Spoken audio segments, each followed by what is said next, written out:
Nanocrónica, una novela de Susana Hidalgo de la Fuente. Capítulo 3.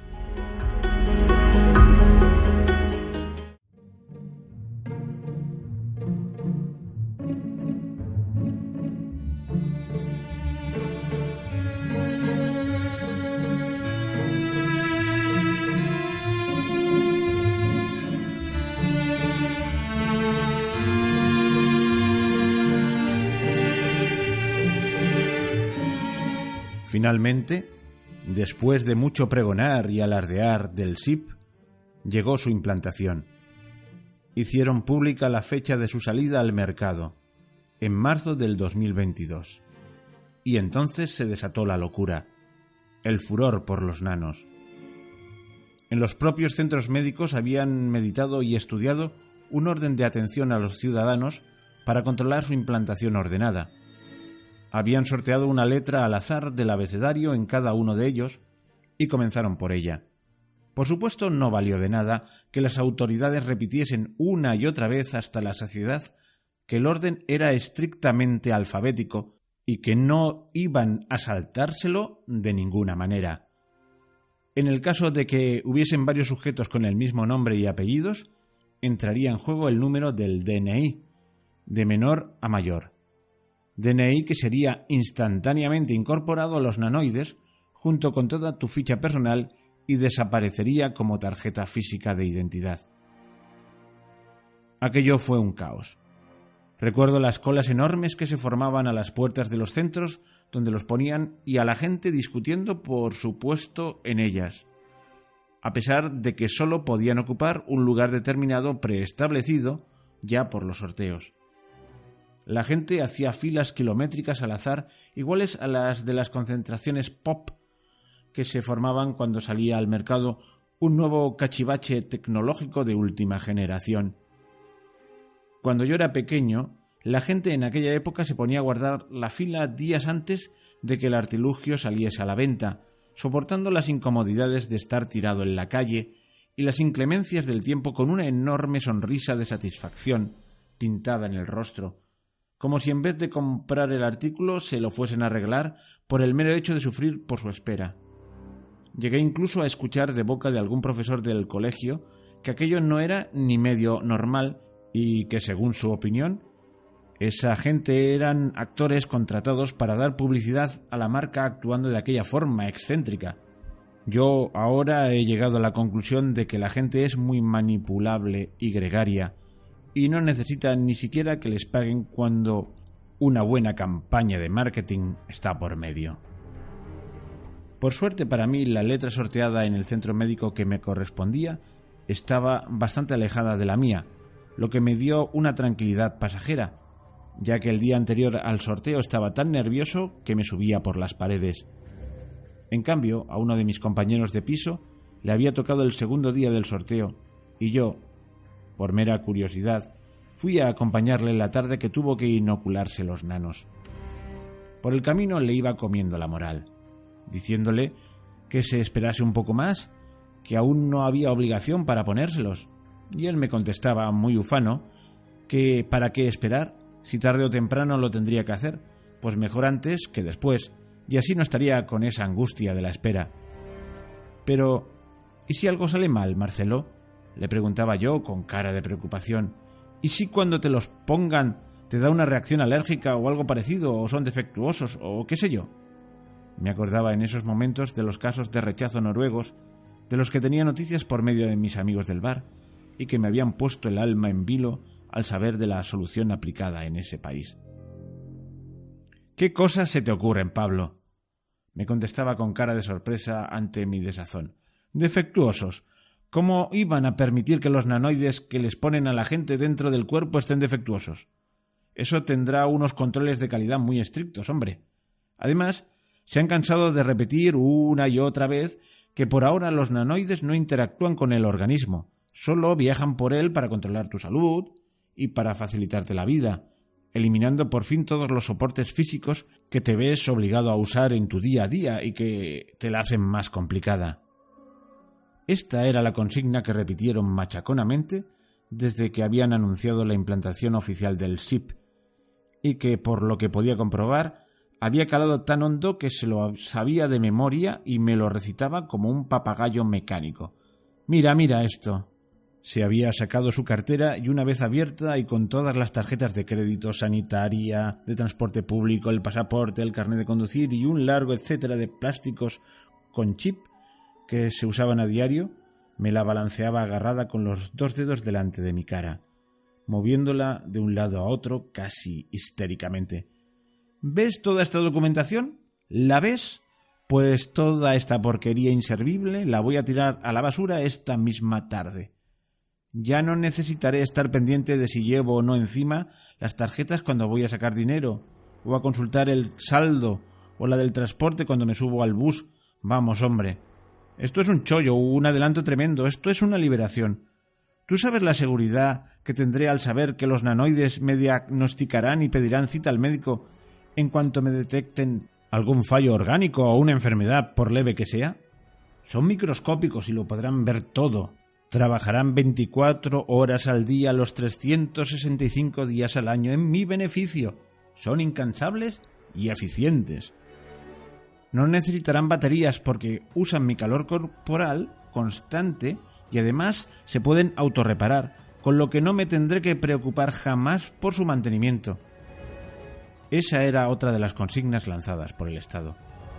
¿Te imaginas qué comodidad el ir a una entrevista de trabajo y que los nanos se conecten directamente con el servidor de la empresa para transmitir los datos o poder gestionar todo en mi propia red sin tener que usar claves ni números secretos?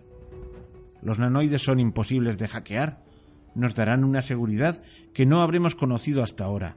Ya no tendré que memorizar absurdas combinaciones de letras, números y signos para acceder a las redes sociales, al banco o para comprar cualquier cosa. Iré a las tiendas o a los restaurantes, a las gasolineras y no tendré que hacer nada. No tendré que hacer nada. Pero ¿tú sabes qué avance será eso de que con tu sola presencia las cosas se hagan solas, se paguen solas, se tramiten solas? Es mágico.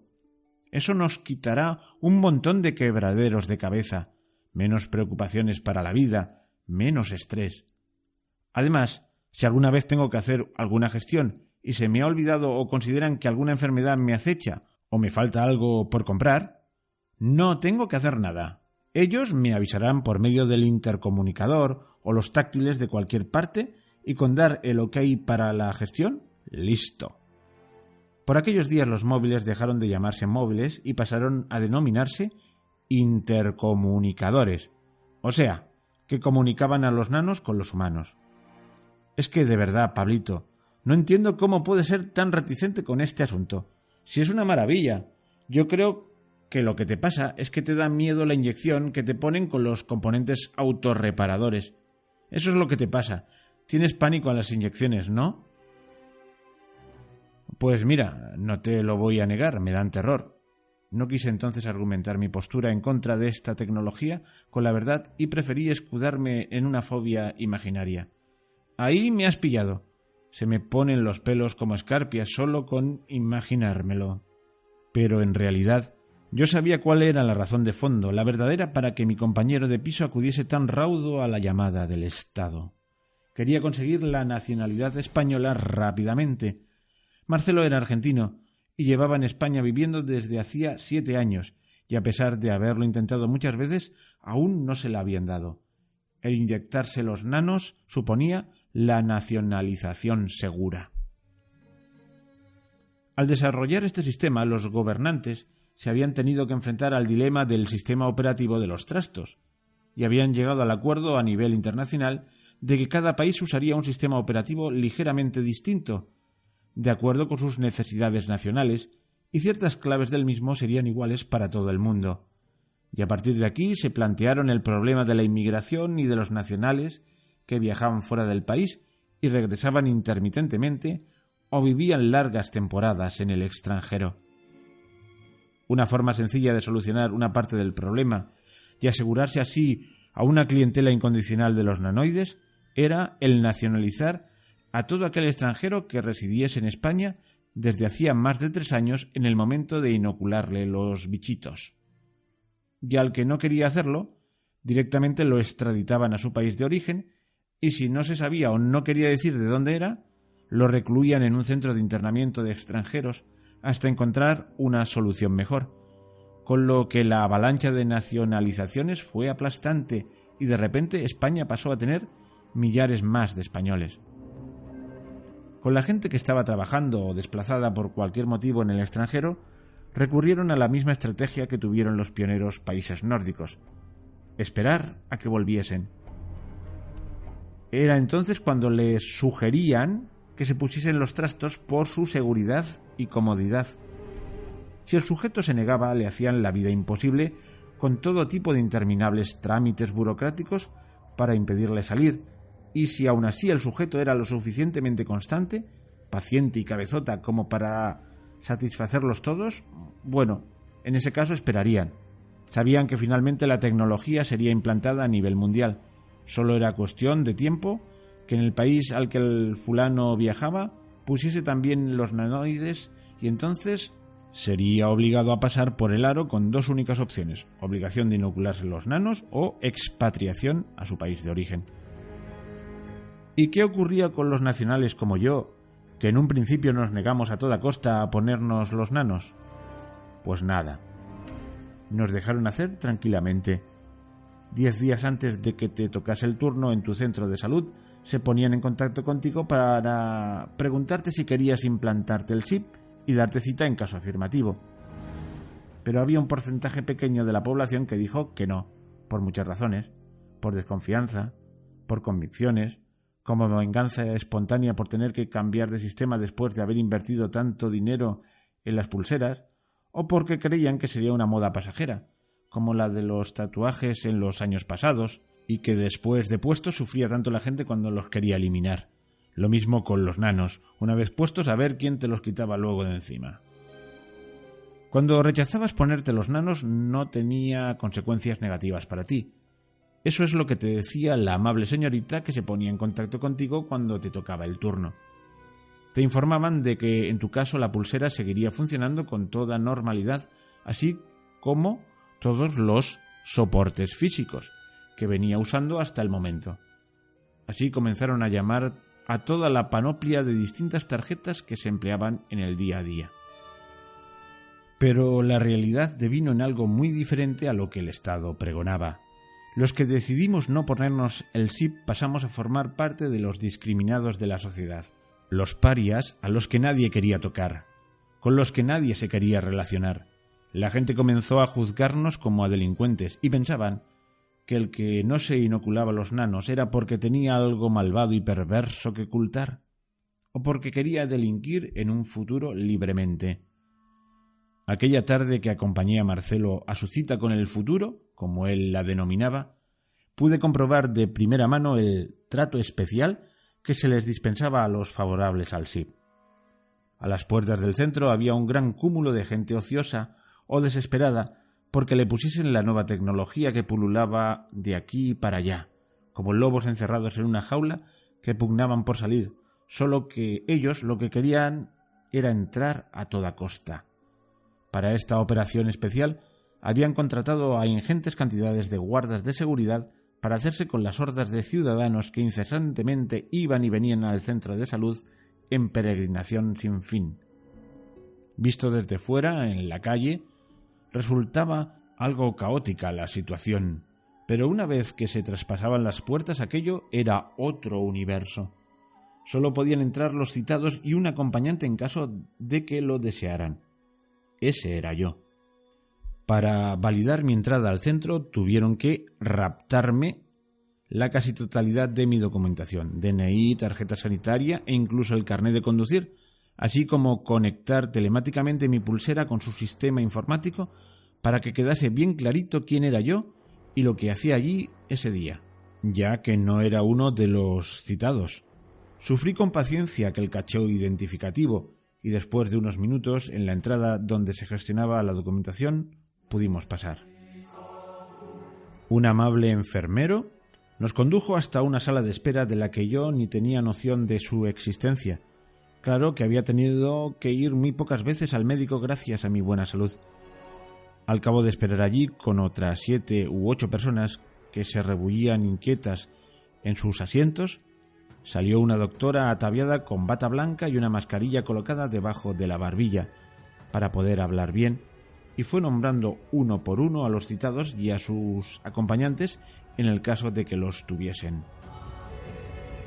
Cuando nos tocó el turno estaba yo más nervioso que Marcelo. Parecía yo el citado en vez de él, y por un instante me arrepentí de haberle acompañado, porque todo aquello me daba el mal presentimiento de que era una emboscada para implantarme el chip, a mí también, aprovechando que estaba allí. Al traspasar la puerta me sudaban las manos y la respiración se me aceleró levemente, como en los segundos previos a que la aguja por la que te extraen la sangre, cuando te hacen análisis, penetra impunemente en tu piel para extraer el preciado fluido vital. Se me encogió el estómago y entré rezagado y con desconfianza, mirando a todos lados para hacerme con la situación, como un loco que se ve encerrado en el manicomio de repente. Esa cara debía tener yo aquella tarde. En la sala había una persona, la misma que había leído los nombres hacía unos minutos. Adosada a ella había otra con la puerta entreabierta y con 2 sujetos en ella con mascarillas y guantes de gomextata, un nuevo material inventado a base de patatas que era antialérgico y elástico, esperando al lado de la camilla. En aquel ambiente vibraba un olor a desinfectante fuerte que me puso más nervioso si cabía. Después de realizar las comprobaciones pertinentes y reclamarle toda la documentación que llevaba encima, la revisó concienzudamente y le presentó un documento que tenía que firmar, aceptando la inyección de nanoides que le iban a inocular con todas sus consecuencias. Marcelo leyó rápidamente el documento, repleto de jerga jurídica ininteligible para un profano, y firmó acto seguido con pulso firme en la pantalla, sin dudarlo un segundo. Le indicaron entonces que pasase a la otra sala, y cuando se levantó me lanzó una mirada arqueando sus cejas, a la vez que creí entrever un ligero suspiro, no sé si de alivio o de conformismo con su suerte. La operación fue rápida, casi fulminante. En un abrir y cerrar de ojos volví a salir. Tenía un esparadrapo con una gasa en el lugar en que le habían inyectado la infame carga. Me miró sonriente, apretándose con la otra mano en el apósito según le habían indicado los médicos. Antes de abandonar la estancia le advirtieron de que durante los primeros días podría sentirse mareado en alguna ocasión, pero que no se preocupase porque eso sería debido al periodo de aclimatación de su cuerpo a los nanoides. Al organismo le costaría 2 o 3 días asimilar a sus nuevos inquilinos, y en ocasiones bajaba la tensión arterial, pero mientras no perdiese el conocimiento por completo o se le nublase la visión, no debía preocuparse. Ante la presencia de cualquiera de estos 2 últimos síntomas debería ir al centro con urgencia en cuanto se produjesen. Yo ya me imaginaba que esos eran los síntomas más habituales y no quise ni imaginarme qué hacían con esos sujetos. Me horrorizaba que en todos los países se pudiesen estar utilizando los mismos métodos de los que yo tenía constancia en los casos fallidos. Cuando salimos del centro vi a Marcelo más relajado y mucho menos hablador que en el viaje de ida, como asimilando lo que acababa de hacer. Antes de cruzar el último arco de seguridad que daba a la salida, le informaron de que sus nanoides ya estaban completamente operativos y se podía deshacer en cuanto quisiera de los soportes físicos, que ya no servían para nada. Literalmente fue lo que dijeron. Cuando llegamos al piso, relató brevemente su experiencia al resto de los allí congregados, que le prestaron mucha atención, ya que en los siguientes días les tocaría el turno al resto. Relató la facilidad de la implantación, la inyección mínima que se asemejaba a las vacunas que le pusieron cuando era pequeño, y que después le habían extraído una pequeña gota de sangre que metieron en un aparato para sacar su ADN, además de, posteriormente, darle las recomendaciones pertinentes de malestares o mareos que podría sufrir. De momento se encontraba de maravilla, y no sentía ningún cambio en el cuerpo, ni a mejor ni a peor. De repente se acordó de que sus nanos ya eran operativos y nos dijo a todos: ¿Veis? ¿Veis esto? Era su cartera repleta de cosas que se había sacado del bolsillo. Pues prestad atención y veréis qué hago con ella. Entonces La lanzó a la papelera encestándola a la primera. Acto seguido se escuchó una carcajada general de los espectadores. «Vámonos todos al bar ahora mismo, a celebrarlo y a estrenar los trastos estos». Y dicho y hecho. Con gran algarabía de la que me contagié estúpidamente, nos bajamos al bar más cercano y pedimos una ronda. Estuvimos allí un buen rato, departiendo acerca de esta nueva tecnología y yo, por supuesto, era el único que se atrevía a decir opiniones en contra, tales como que aún estaba poco probado este sistema como para implementarlo en el cuerpo humano. Todos se ponían en contra mía y argumentaban el buenismo del Estado para con sus ciudadanos y el avance que esto supondría para todos. Llegó entonces el momento de pagar. Marcelo atrajo la atención del camarero para que se acercara y le pidió la cuenta. El chico sacó su dispositivo táctil, rastreó unos segundos con él y le enseñó la cuenta pedida. Le indicamos que ya tenía el SIP activado y el camarero sonrió y dijo: «Ah, entonces perfecto». Pulsó algo en la pantalla y sonriendo le dijo: «Ponga aquí el dedo, por favor». Marcelo le preguntó cuál. «Cualquiera sirve», contestó. «Solamente tiene que hacer contacto con la piel». Marcelo obedeció y entonces el chico nos dio las gracias por haber ido al local y nos deseó una buena tarde. Todos nos quedamos algo estupefactos. Marcelo reía con risa histérica cuando salimos del bar, diciendo sin parar: «¿Veis? ¿Veis qué fácil ha sido? Pues así con todo». Yo, para chincharle, le replicaba que aquello no estaba muy evolucionado y que si fuese realmente una tecnología tan avanzada, no habría necesitado siquiera el contacto de su dedo y habría gestionado el pago sin realmente tener que hacer nada. Yo le decía: «¿Ves? ¿Ves cómo realmente siempre hay que hacer alguna gestión por mínima que sea, Marcelo?». Ellos se reían y me contestaban que con el tiempo todo se andaría y que la nanotecnología estaba en los albores de su evolución. Era así realmente, y me daba miedo solo con oírlo y pensar en lo que podría devenir aquello. En los siguientes días a su inyección, mi compañero de piso no acusó ningún síntoma negativo, igual que los otros a los que también pusieron el SIP. A medida que las letras del abecedario avanzaban inexorables, yo estaba cada vez más incómodo y malhumorado. Consultaba constantemente con Ramón y Félix y les pedía su opinión. Ramón, por su parte, se había saltado su turno. Simplemente dijo que no quería ponerse los nanos cuando le llamaron. Como su vida no estaba muy tecnificada y no tenía que trabajar, esta decisión no le afectó casi nada en su cotidianidad. Le resultaba más difícil gestionar las compras con las tarjetas y a veces, más de lo que sería normal, le fallaban o hacían cosas raras, como cobrarle cantidades que no eran las correctas, aunque curiosamente siempre una cantidad mayor, nunca menos. Aparte de esos pequeños contratiempos que en realidad le distraían y alegraban su rutinaria vida, nada más le había ocurrido. Félix decidió que tampoco se los pondría y siguió el mismo protocolo que su amigo, aunque milagrosamente para él no tuvo aquella decisión ninguna consecuencia negativa. Todo le funcionaba a la perfección, sin errores, y más de un día le tenía que pagar el café a Ramón. Los dos nos reíamos entonces de él y nos burlábamos preguntándole si no había estropeado sus tarjetas a propósito para que le tuviésemos que invitar. En mi trabajo más de la mitad de los compañeros ya les había llegado el turno y todos ellos se lo habían puesto. No notaron ningún cambio a peor y la verdad es que todos estaban bastante satisfechos por la comodidad que les suponía el nuevo sistema. Quedábamos aún 7 u 8 a los que no nos había llegado aún el turno, entre ellos al ex aprendiz. Estaba tan impaciente que se subía por las paredes y yo creo que hasta dejó de comer por los nervios y adelgazó porque en los días previos a su turno le vi más consumido y demacrado. Era un sinvivir estar junto a él en el taller porque comprobaba cada media hora la lista de espera por si alguien había renunciado al SIP y él avanzaba un puesto más en el escalafón.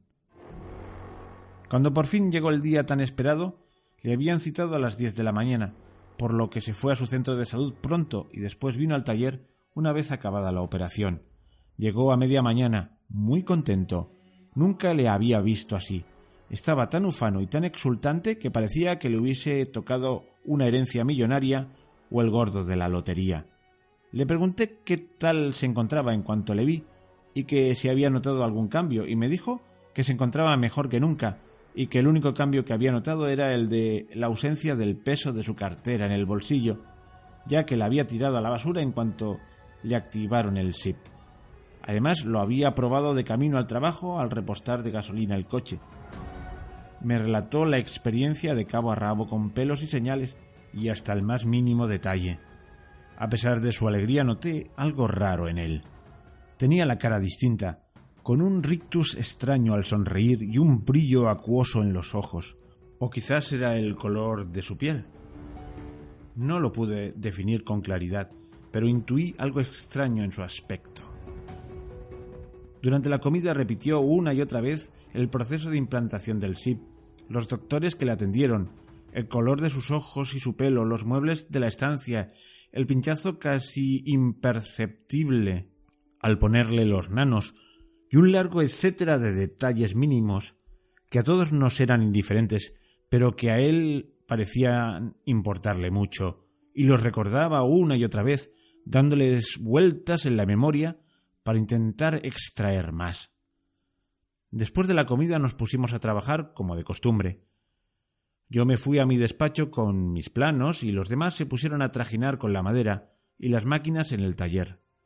Estaba inmerso en el diseño de unas sillas que nos había encargado un hotel, cuando empecé a oír mucho jaleo y gritos. Extrañado por lo inusual y alarmado, por si fuese algún accidente laboral en el que algún compañero hubiese sufrido un percance, me asomé a la puerta y vi a todo el mundo muy preocupado formando una piña en mitad del taller y mirando al suelo, todos hacia el mismo punto. Me acerqué corriendo temiéndome lo peor y me encontré al ex aprendiz tirado en el suelo, completamente inerte y de un extraño color morado. A mí me parecía grave, o que estaba muerto o que se estaba muriendo. Todos corríamos alocados de un lado a otro llamando a urgencias e intentando reanimarle. Unos querían sacarle a la calle para que le diera el aire y otros opinábamos que era mejor no moverlo por si empeoraba su estado. En esta discusión estábamos cuando apareció la ambulancia. Habían recibido un aviso de los propios nanoides del moribundo. Creo que transcurrieron algo menos de 5 minutos desde que se desmayó hasta que aparecieron. Realmente eran efectivos los condenados bichitos. Los sanitarios atendieron al chico allí mismo y le practicaron las maniobras de reanimación con las que pareció volver algo en sí. Mi jefe estaba con ellos en todo momento, con cara de consternación e informándose de todo lo que los médicos decían. Le subieron entonces rápidamente a la ambulancia en una camilla y salieron pitando hacia el hospital. Todos nos quedamos mirando cómo desaparecía al final de la calle. Cuando el ruido de la sirena se escuchaba ya muy lejano, reaccionamos todos a una y con gesto abatido y los brazos lánguidos a ambos lados del cuerpo, entramos de nuevo en el taller sin mediar palabra. Estábamos algo asustados y abatidos por lo ocurrido, y mi jefe decidió darnos el resto de la tarde libre para que nos recuperásemos del shock. Le pregunté si sabía a qué hospital le habían llevado, porque quería acercarme a verle. Los de la ambulancia le dijeron que le llevarían al hospital del centro, pero que según viesen allí su estado le ingresarían o le trasladarían a otro. Yo también me fui volando hacia la dirección que me había proporcionado para llegar lo más rápido posible. Durante el trayecto iba dándole vueltas a la cabeza a lo sucedido y me venía a la memoria una y otra vez aquella impresión de cambio en el aspecto del chaval que me había dado nada más llegar de implantarse el SIP. Aquel extraño color de piel, aquella sobreexcitación incontrolada y aquel inusual brillo en sus ojos. En aquel preciso instante creí que era debido a la alegría que el chico tenía por haberse puesto por fin los nanos, pero ahora creo que él es uno de los fallidos y aquellos eran los pródromos de su caso. Tampoco podía quitarme de la cabeza la imagen de su cuerpo laxo, tirado en el suelo y como si le hubiesen teñido la piel en un baño de añil oscuro. No sabía si durante esos minutos que estuvo desmayado había estado sufriendo y deseaba con todas mis fuerzas que los sanitarios le hubiesen aplicado algún remedio para paliarlo, si es que padecía algún dolor. Pobre chico. Si había alguna persona sobre la faz de la tierra que deseara con vehemencia implantarse los nanoides, ese era él. Llegué al hospital indicado bastante alterado por la posible suerte del chico, ya que me temía lo peor. Me fui corriendo a la entrada de urgencias y descubrí en un lateral de la misma a la ambulancia que le había recogido aparcada junto con otras y al conductor al lado fumándose tranquilamente un cigarro mientras consultaba algo en su táctil. Me fui como un loco hacia él y le pregunté por la suerte de mi infortunado amigo. Se puso muy serio y me dijo que él no era sanitario y no sabía mucho de medicina, pero después de varios años como conductor de ambulancia sabía que aquel era uno de los casos graves. Yo me eché las manos a la cabeza y no pude por menos que exclamar: «Eso le pasa por empeñarse en meterse en el cuerpo los trastos esos». Se lo dije que no lo hiciera, que eso no podía ser bueno, se lo dije. Cuando dije aquella frase el hombre se puso más serio aún. Tiró el pitillo al suelo, lo pisó con parsimonia y se acercó algo más a mí, para seguir hablando en un tono mucho más bajito que antes, casi inaudible. «Pues mire usted, yo no digo nada, pero desde hace mes y medio que han empezado con la mierda esa, ya son 3 casos los que hemos atendido con los mismos síntomas: el ahogo, la piel amoratada, la pérdida de conciencia. ¿Y qué tienen todos en común? Pues que se habían metido los bichos esos en sangre unas horas antes». El hombre torcía el gesto asqueado. «A mí no hay quien me quite de la cabeza que a esa gente, por lo que sea, no le sientan muy bien los nanoides, que son incompatibles, vamos. Eso creo yo, porque si no, dígame usted por qué solo se me presentan esos casos después de que los pobres desgraciados se hayan tragado el cuento ese de que los trastos son inocuos para el organismo. Y una leche inocuos. Nada más hay que ver a esos inocentes amoratados que terminan en la morgue». A mí solo me daba tiempo a sentir ante aquella verborrea imparable. Ayer, sin ir más lejos, estuve hablando con otro compañero y me contó de otro caso que él había tenido igual. Y era un niño, por Dios. ¿En qué cabeza cabe a esos padres meterles a sus hijos esa mierda? Por las venas, hombre. ¿En qué cabeza cabe? El tono de indignación del sujeto iba creciendo exponencialmente mientras yo asentía vehementemente, contento por haber encontrado al fin a alguien de mi misma opinión. Claro, como les engañan diciéndoles que es lo mismo que las vacunas, pero mejor, y que no va a interactuar para nada con los tejidos orgánicos, ¡ja!, me río yo. Que se lo digan a ese pobre niño que se murió el otro día en la ambulancia del compañero. ¿Y sabe usted qué es lo que les dicen a las familias los muy sinvergüenzas? ¿Sabe lo que les dicen? Pues los muy cabronazos, porque es lo que son, no se les puede llamar de otra manera, los muy cabronazos les dicen a las pobres familias que le han detectado una cardiopatía genética en el corazón, que lo tiene mal formado de nacimiento y que si les hubiesen puesto antes los nanoides se hubiese salvado al detectarlo a tiempo y haberle podido operar. Pero serán hijos de su podrida madre, serán hipócritas. ¿Eso les dicen?, me atreví a preguntar yo al tiempo que me acordaba de los escandalosos casos nórdicos. Como lo oye, eso les dicen. Y las pobres familias se quedan tan contentas, claro, ellos que se van a sospechar nada. ¿Y sabe usted qué es lo peor de todo? Negué con la cabeza. Pues que el otro día, indignado ya con tanto engaño y tantos tapujos, me encaré con el médico de planta, con el que se lleva los cuerpos abajo, y le dije que eran unos hipócritas y que yo me sospechaba que lo que les explicaban a los familiares eran unas mentiras como castillos y que como llevase a otro en la ambulancia. Así se lo pensaba decir a su familia. ¿Y sabe usted lo que me dijo el muy cabrón? Negué de nuevo.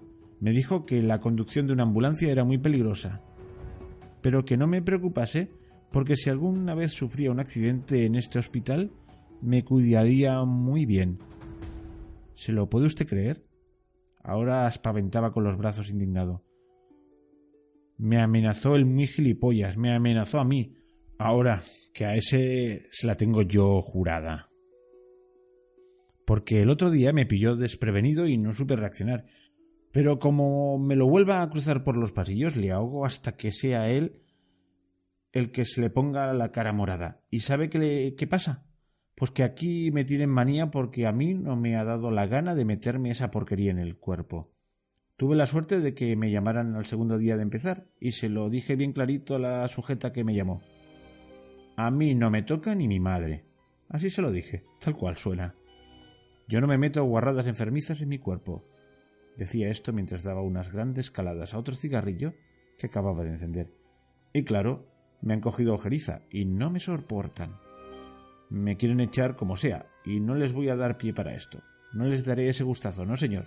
Entonces se quedó pensativo un segundo, me miró y apoyó su brazo en mi hombro. Chico, lo siento por tu amigo, pero no creo que haya sobrevivido. De verdad que no lo creo. Yo le miré con cara de estupefacción e incomprensión. En aquellos momentos no me podía creer que todo aquello que me había contado Ramón y Félix se estuviese transformando en una dolorosa realidad ante mis ojos. Una realidad que yo contemplaba impotente y abatido, sin saber cómo reaccionar ante ella. Bajé los ojos al suelo, incapaz de contener un par de lagrimones que rodaron por mis mejillas hasta estrellarse en el asfalto. Lo siento de verdad, chico, lo siento. No he visto el cuerpo ni te lo puedo confirmar al 100%, pero no tiene pérdida. Casi seguro que ha fallecido. Te acompaño en el sentimiento si mis sospechas se confirman. Me sequé la cara con las manos y esbocé una triste sonrisa de agradecimiento por su pésame.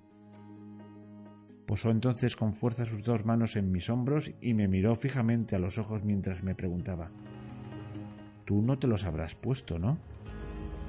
De repente me tuteaba, como para dirigirse de forma más cercana a mí. Negué rápidamente como si la pregunta fuese una saeta envenenada. «Aún no me ha tocado el turno». «Pues ni se te ocurra decir que sí cuando te llamen. Ni se te ocurra. No sea que te veas como tu amigo por una tontería de moda pasajera. Te lo digo de corazón, eres un chico joven y no merece la pena que te juegues la vida por una chorrada así». Ya, yo ya tenía mis dudas al respecto con el tema.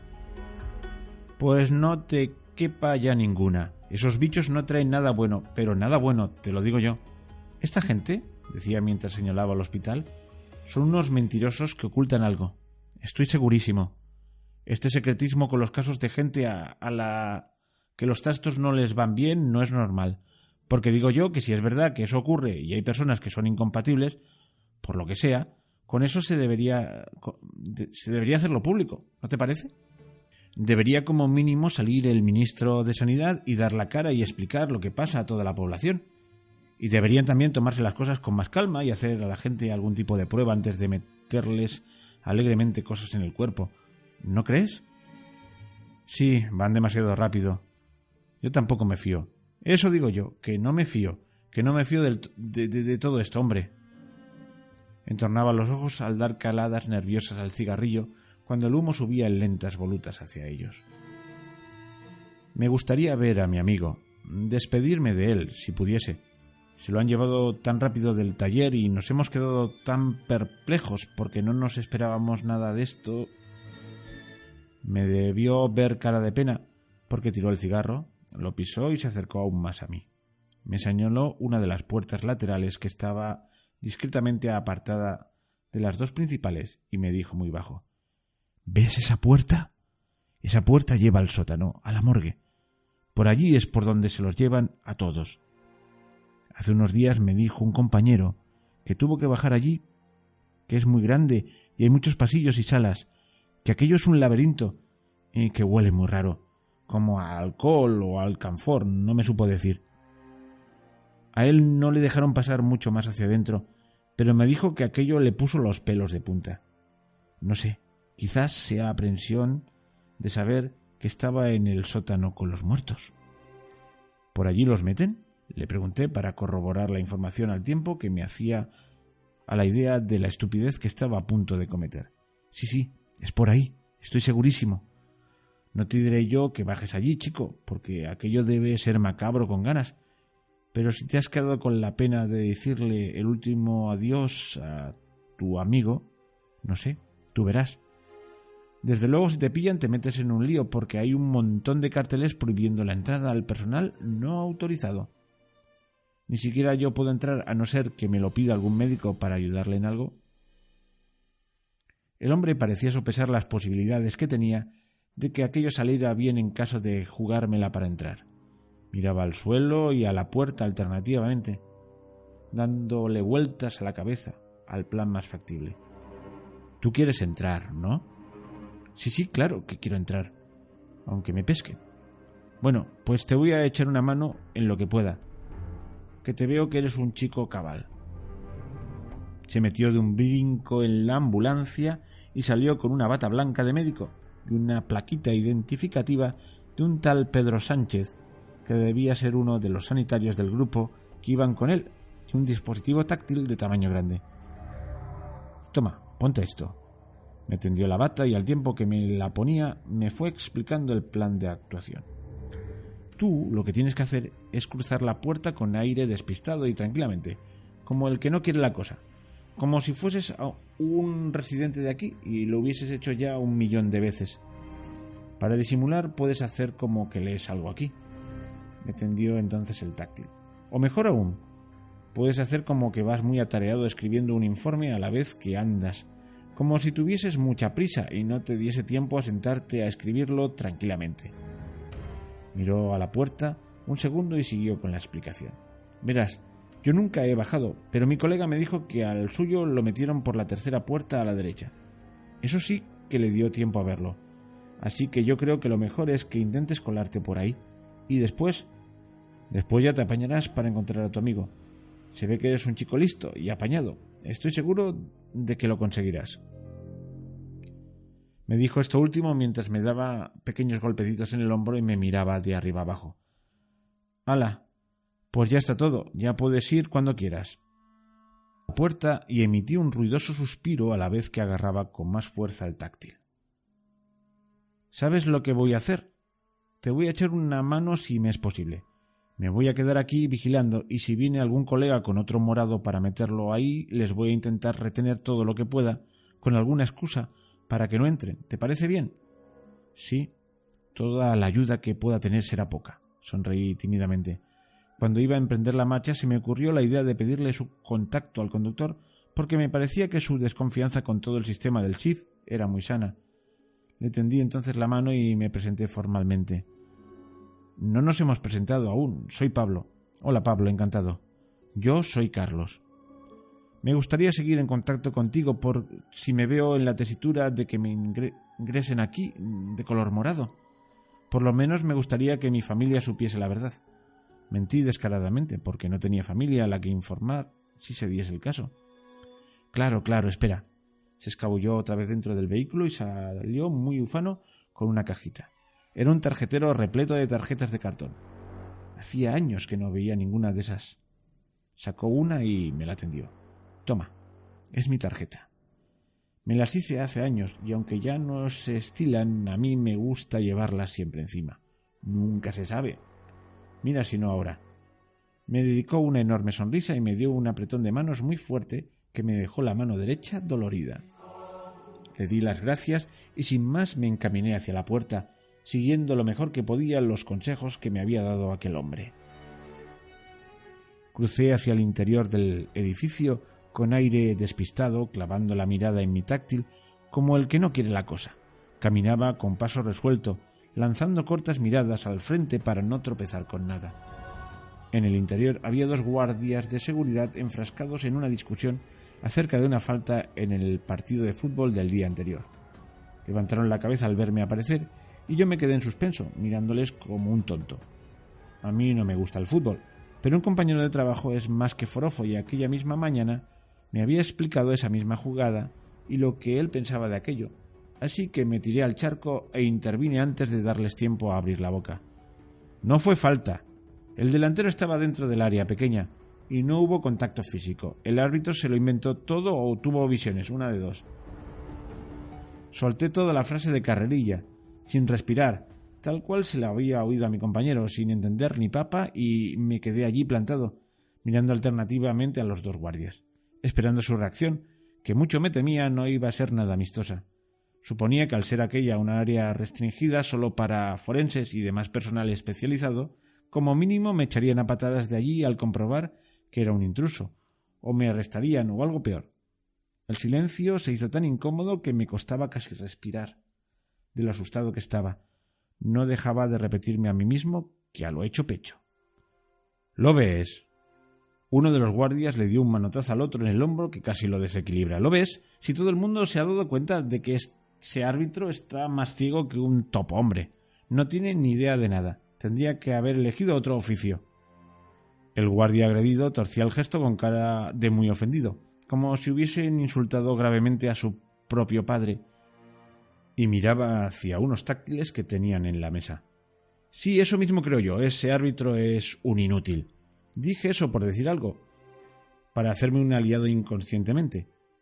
De pronto sonó uno de sus intercomunicadores pidiéndoles que acudiesen a otra planta.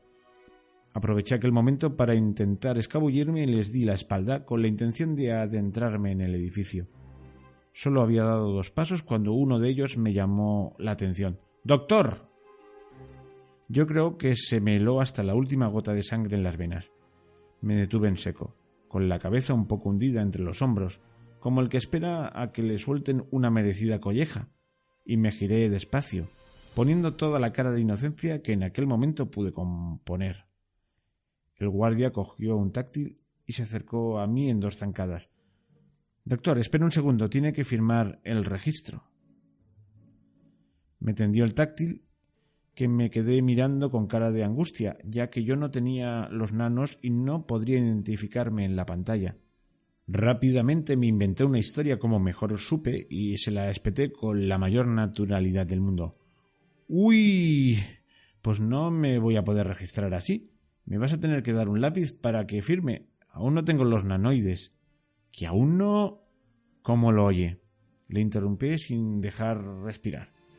Cuando los pusieron en el hospital estaba de congreso en Alemania y acabo de volver. Hasta pasado mañana no tengo la cita para la inoculación. Uf. Bufé fuertemente y puse los ojos en blanco reflejando mi supuesto hastío. La verdad es que es una castaña. Le dije al jefe de planta que me dejara en casa hasta que me los pusieran, pero no ha querido. Hay mucho trabajo acumulado. El otro guardia se estaba poniendo nervioso porque tenían prisa por acudir a la llamada. Rebuscó en un cajón y sacó uno de los antiguos lápices ópticos, tendiéndomelo a la vez que me ordenaba perentoriamente. «Firme aquí». Obedecí raudo y le devolví el táctil al primer guardia. «Gracias. Ya sabe, es que si no se ponen muy pesados cuando la gente entra y sale y no se registran».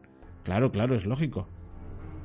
Le llamó la atención apremiándole el otro guardia, que ya estaba en el ascensor, para que se reuniese con él y se fueron juntos. Aceleré el paso y me detuve en la tercera puerta, la que me había indicado Carlos. Con los nervios de la accidentada excursión no había reparado al entrar en el fuerte olor presente por todos lados, como a formol mezclado con un potente desinfectante o algo similar. Tampoco me había parado a meditar mucho la decisión que había tomado de entrar allí. Simplemente se me presentó una oportunidad factible y la aproveché sin más. Quería saber si de verdad mi compañero había muerto y cuál era la causa, aunque mucho me temía que los nanoides tenían algo que ver, o más bien, todo que ver. Me quedé allí plantado en medio del pasillo, con el picaporte de la puerta agarrado firmemente, pero sin abrirla, y con el corazón tan acelerado que creía que lo iba a echar por la boca. De repente oí que se abría una puerta cercana y me metí en la estancia de un brinco. Cerré la puerta a mis espaldas para no llamar la atención. Lo primero que noté fue el frío que hacía allí, como si toda la sala fuese un congelador gigante. Había muchas neveras al fondo, empotradas en la pared, como las de las películas, y 2 mesas de autopsia. Me puse inmediatamente nervioso por no saber qué hacer. Excepto aquello no había más allí. No sé qué me había imaginado que ocurriría al embarcarme en aquella excursión. ¿Que estaría allí el cuerpo de mi amigo con un informe al lado dedicado a mí?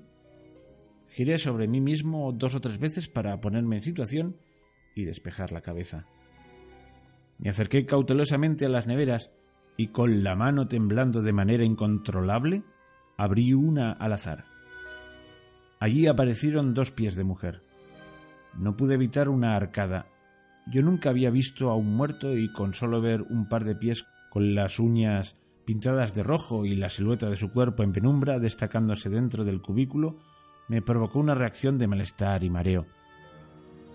A pesar del frío gélido que hacía allí, comencé a sudar por todos los poros de mi piel y a intentar retener dentro del estómago lo que había comido.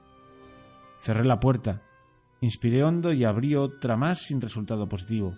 Abrí unas cuantas puertas más aleatoriamente, pero no encontré nada. Una vez descubierta la pegatina identificativa, ya no miraba nada más, solo el nombre del pobre desgraciado que estaba helándose allí. Los cadáveres parecían estar ordenados según fechas. Empezaba a ponerme más y más nervioso a medida que pasaban los minutos y no encontraba nada. Decidí no perder más tiempo allí y volver sobre mis pasos.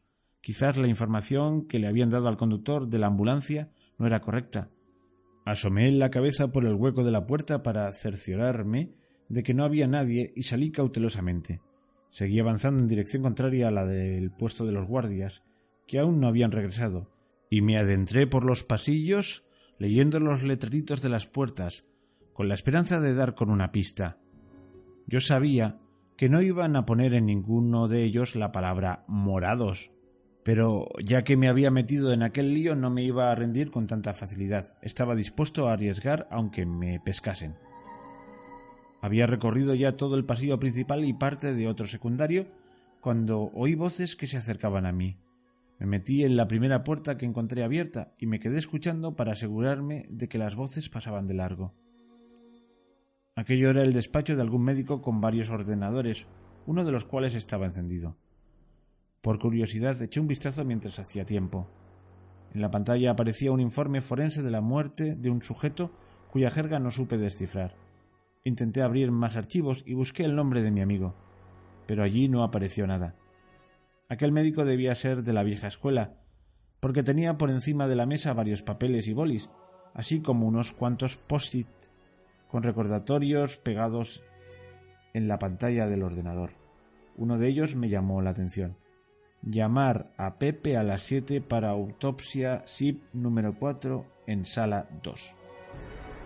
Creí recordar haber visto antes aquella sala 2 y estaba seguro de que mi compañero estaba allí. Eran las 4:30 de la tarde y me imaginaba que aún no habría nadie. Hasta las 7 tenía tiempo. Salí de nuevo y todo estaba tranquilo. Volví hacia atrás en mi recorrido y rápidamente revisé todos los letreros hasta que di con la sala indicada. Aquella era otra sala de autopsia exactamente igual a la primera en la que había estado, pero de tamaño más reducido. Me fui como loco hacia las neveras y empecé a abrirlas metódicamente. Estaban todas vacías excepto la de en medio. Al abrirla retrocedí un par de pasos espantado. Allí había 2 pies completamente morados. Me temblaban las manos y las piernas y una nueva arcada casi me obliga a vaciar el estómago. Conteniendo la respiración inconscientemente me acerqué despacio y leí la pegatina identificativa. Era él.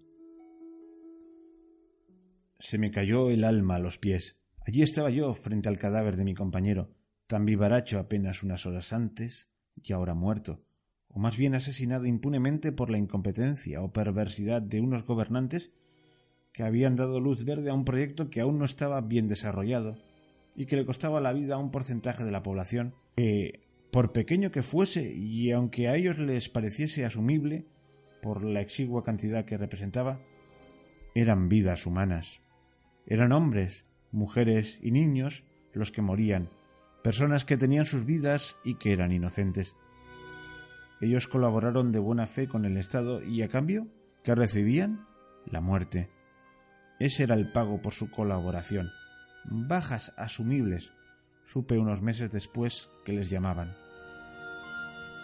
Me armé de valor y agarré el extremo de la bandeja para extraerle y poder ver su cara con claridad, y entonces volví de nuevo a oír voces que se acercaban y se paraban al otro lado de la puerta. Oí que alguien maniobraba con el picaporte para entrar, y solo me dio tiempo a cerrar abruptamente la nevera y esconderme dentro del primer sitio que se me ocurrió. Este era un armarito con uniformes de médicos y enfermeros y algunos zuecos blancos. Era bastante bajito y me tuve que encajar a presión como pude, sujetando la portezuela por dentro para que no se abriese. Al otro lado podía oír la voz de un hombre canturreando mientras movía cosas metálicas de un lado a otro. Supuse que eran los materiales necesarios para las autopsias, ya que, a pesar de la pequeña rejilla de ventilación que tenía el armarito en la parte superior, mi ángulo de visión era bastante malo, solo abarcaba la puerta de entrada y poco más. Estando allí atrapado en una postura imposible, se me pasó por la cabeza que quizás me tuviese que tirar en esa pose mucho tiempo. El hombre que estaba dentro dejó de mover cosas y se encaminó hacia la puerta para salir. Justo antes de eso le sonó el teléfono y descolgó con el picaporte ya en la mano. ¿Sí? Ah, vale, es ahora. Que se ha adelantado porque el turno está completo. Ya me lo imaginaba. Vale, a mí me parece bien, pero ahora mismo no puedo. ¿Te viene bien en media hora? Tengo que subir a la primera planta para hablar con Rosa. Ya, eso es. Vale. Entonces te veo aquí en media hora. Hasta luego. Salió acto seguido, pero con tanta prisa que se dejó su táctil en la mesa de al lado. Salí yo también de mi escondrijo, medio entumecido a pesar del poco tiempo que había estado, y no pude evitar echar un vistazo al táctil antes de salir. Me entretuve unos segundos husmeando hasta que encontré un archivo del SIP. Era un informe de una autopsia de un niño, probablemente al que se refirió Carlos. Cuando lo descubrí quise enviarlo a la nube para recuperarlo después, pero aquello era fácil de rastrear, y si se daban cuenta tendría problemas. Opté por otra solución más sencilla. Cual espía cutre, saqué mi intercomunicador y me dispuse a echar fotos de todas las páginas. Aunque la cámara que tenía no era nada del otro mundo, para esa labor me sobraba. Terminé la tarea en poco tiempo, y antes de salir no pude por menos que mirar hacia la nevera en la que estaba mi amigo y despedirme de él, deseándole que allí donde estuviese ahora fuese mejor que lo que había conocido aquí. Salí entonces huyendo a toda prisa y rezando para no cruzarme con nadie en el camino, porque ya se me había acabado la inventiva y no sería capaz de encontrar una excusa para la incursión. Llegué sin contratiempos al pasillo principal y antes de atravesarlo me paré unos segundos para calmarme e intentar aparentar toda la normalidad posible. Enfilé entonces el recorrido con los ojos clavados en el táctil y llegué a la entrada. Los guardias estaban allí de nuevo, pero ambos miraban fijamente a una de las pantallas y comentaban algo por lo bajini, soltando alguna que otra risita. Entretenidos como estaban, aproveché para atravesar la puerta y salir.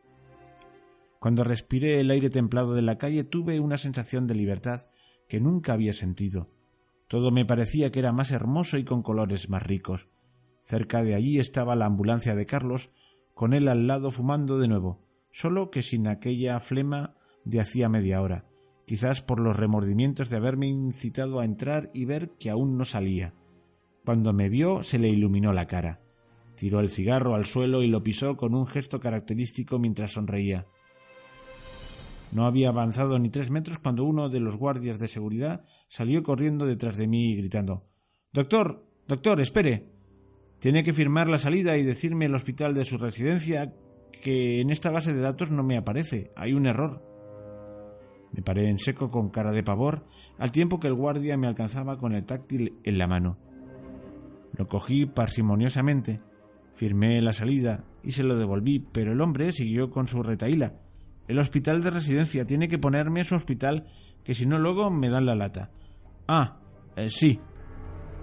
Cogí de nuevo el táctil y disimuladamente eché una mirada de auxilio al conductor de la ambulancia, quien la captó enseguida. De repente, cuando estaba a punto de poner el nombre del hospital más grande que conocía, por si sonaba la flauta, lo que sonó fue la estridente sirena de la ambulancia que nos sobresaltó a todos. Acto seguido salió de ella Carlos y se acercó corriendo a nosotros con cara de urgencia. Se dirigió a mí haciendo caso omiso del guardia y me dijo: «Doctor Sánchez, rápido, hay una urgencia grave en la calle Desamparo». Pues vámonos entonces. Le devolví el táctil al guardia de seguridad que me seguía pidiendo el nombre del hospital. Justo antes de subirme a la ambulancia le grité el nombre del primero que se me vino a la cabeza y salimos pitando de allí. Nunca podré agradecerle lo suficiente a ese hombre la ayuda que me prestó entonces. Ese día me di cuenta de que sigue habiendo gente buena que te presta su ayuda desinteresadamente. Una vez que nos hubimos alejado, algo me relajé en el asiento y ambos nos echamos a reír como dos tontos. Le relaté brevemente mi peripecia y que había encontrado el cuerpo de mi amigo en una nevera de un extraño color morado. Pero obvié el tema de las fotos que hice al informe forense. Eso me lo reservaba para Ramón y Félix, en los que confiaba plenamente. Me preguntó dónde quería que me acercase, ya que habíamos abandonado el hospital, y le di la dirección del bar donde sabía que a aquella hora estarían mis dos amigos. Cuando entramos me lanzaron ambos una mirada de sorpresa al verme acompañado por un hombre desconocido y vestido con uniforme sanitario. Les presenté a Carlos y les invité a una ronda, para relatarles mientras la tomábamos toda mi peripecia de aquella tarde y el triste fallecimiento de mi compañero. El conductor, al verse rodeado de otras personas que pensaban lo mismo que él acerca del SIP, comenzó a reportarnos casos de afectados de los que él sabía por sus compañeros de trabajo. Los había de todo tipo, desde picores y rojeces en la piel con extraños hilillos de colores en las zonas afectadas, hasta insuficiencias cardíacas y respiratorias, e incluso los casos más graves que eran de fallecimientos por los nanoides. Los casos leves conseguían solucionarlos los médicos reinyectando una nueva partida de nanos.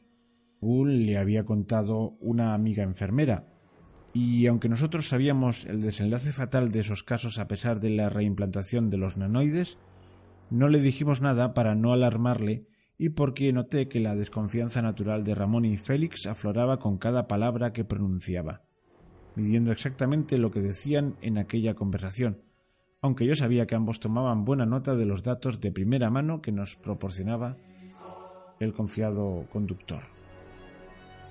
Cuando se fue les conté a mis amigos lo de las fotos de aquel informe que me dio tiempo a hacer y abrieron los ojos como platos al verlo, porque era el primero del que tenían una prueba real y no un comentario de alguien que lo había visto o leído. Con manos ávidas me arrancaron el intercomunicador de las mías y juntaron sus cabezas para ver al unísono las fotos para intentar leer su contenido.